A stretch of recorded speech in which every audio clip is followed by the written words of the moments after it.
Hi, this is Scott Garibay, and today we're going to talk about Dungeons and Dragons, and we are going to talk specifically about Dungeons and Dragons. We're going to talk about 5th edition, and we're going to talk about the always dragon theory for Dungeons and Dragons 5th edition. So, what is the always dragons theory of Dungeons and Dragons 5th edition? So, one, it's mine. I've never heard this from anybody else, but and I just kind of realized it recently. I think Dungeons and Dragons is this outrageously complex thing. And I believe it is nested with mysteries. I believe that everyone connected to Dungeons & Dragons is outrageously intelligent, outrageously charismatic, outrageously confident. It's a filter for that in the world. And if you think I'm not correct, just go and, like, in 2022, there was like a major real film director who worked on a space project with Dungeons and Dragons. It's not a joke. It's real. Like the people who are drawn, who are captured in the orbit of Dungeons and Dragons, is absolutely fascinating. It's astounding what happens on Dungeons and Dragons. And I want to talk about the always dragons theory. This is my J. Scott Garibay theory for what's going on with Dungeons and Dragons 5th edition. It's a new understanding of Dungeons and Dragons 5th edition based on reactions to Dungeons and Dragons from people who care very deeply about it and have been speaking about it, and then simply observation. So let's get into it. All right, so there is an observation from Dungeons and Dragons decriers, okay? Now, there are Dungeons and Dragons celebrants and there are Dungeons and Dragons decriers, right? There are a lot of people wishing upon the downfall of Dungeons and Dragons. Dave Thaumathor, he's one of my favorite TTRPG creators. He literally just said, stop playing 5e right now. Like, he is wishing upon the downfall of Dungeons and Dragons. And there is, like, you can go right, you can go left, and you will find people who want Dungeons and Dragons to fail. It's just a fact. Like, you will find it all over. So you have these Dungeons and Dragons decriers, right? And one of the things they'll say, and their decrying is always like, basically Dungeons and Dragons decriers are happier the closer editions are back to 1974, right? The older the edition, the more crusty it is, the more non-playable it is, the more they love it, and the better Dungeons & Dragons 5th edition gets, the more upset they get, right? So these Dungeons & Dragons decriers. Right now, I'm a D&D celebrant, which means I celebrate current Dungeons & Dragons.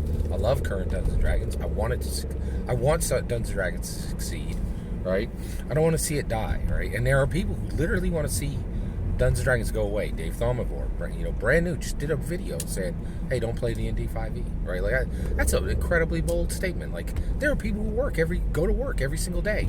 Actually, D&D has more professionals working on it than any tabletop role-playing game in the world, right? And he wants it to go away. Like, why would you want entire jobs to just evaporate? It doesn't make any sense. But there's a lot of passion, there's a lot of agenda close to Dungeons & Dragons, right? All right, so one of the things that these D&D decriers say, and I hear this all the time, they will say specifically, they'll say, hey, they say specifically, D&D 5th edition characters are superheroes. They're superheroes. They have powers that are superhero-like. Are they right? Yes, they're 100% right. D&D 5th edition characters are far more powerful than any other characters in any other edition. And it's not even close, right? It's hard to kill. It's like, and people will say this, they're like, it's not gritty. It's really hard to kill these Dungeons & Dragons characters. They're very difficult to kill, and they're 100% right.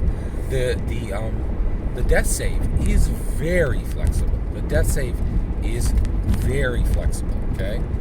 And so you're dealing with the death save, correct? And it's hard to it is very hard to drop a Dungeons & Dragons 5th edition character. Why? Is it the rules? No. Here's the always dragons theory. It's the dragons. So when you listen to people talk about Dungeons & Dragons 5th edition, you're going to hear certain things. They're going to say these characters are superheroes and they're hard to kill and it's not gritty enough, right? Like they Dungeon Masters will lament how hard it is to drop a 5th edition character. They are 100% correct that it is outrageously difficult to drop a D&D 5th edition edition character. Why? Okay, it's not the rules. Here's the J. Scott Garibay Always Dragons theory. It's the dragons. The second thing you're going to hear is people say, oh, Dungeons & Dragons, there's not enough dragons, right? Well, the 5th edition designers, they are hyper-focused on delivering a great campaign, a great session, right? They're also hyper-focused on honoring Gary Gygax. Amanda Heyman did it by opening the second gate, the social interaction gate, right? The same way Gary opened the combat gate, right? So, and they honor him in a million ways. Like Dragonlance, actually, Dragons of Stormwreck Isle honored Gary by putting his 1983 comic book characters right into the art on virtually every page. Okay, so D&D 5th edition designers, more than any other edition, are focused on honoring Gary, right? And one of the things is people say, where are the dragons? Dungeons & Dragons doesn't have enough dragons, right? D&D 5e fixed this. Where are the dragons in Dungeons & Dragons 5th edition? Why is it so hard to drop a 5th edition character? Why are these characters like superheroes? Here's why.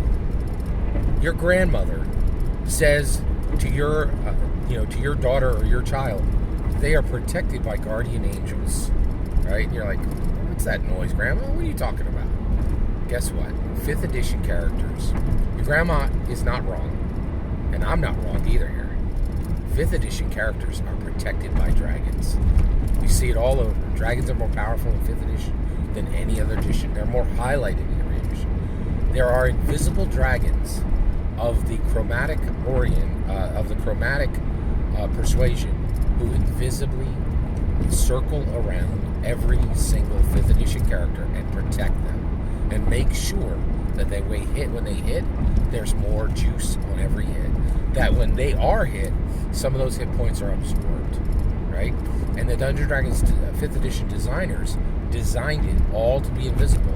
And in every 5th edition game, there are invisible chromatic dragons making sure that those 5th edition characters look like superheroes, take more time to drop than in any other edition, and are able to do better, cooler, more awesome things than in every edition. Every 5th edition character is protected by an invisible chromatic dragon that is putting more oomph into each one of their hits, taking some of the hit out of when they are hit, and aiding them in 100 different ways. All that's my humble opinion. I'm ready to hear your humble opinion. Thank you for letting me share this theory with you. Please consider liking and subscribing, and have a wonderful millennium.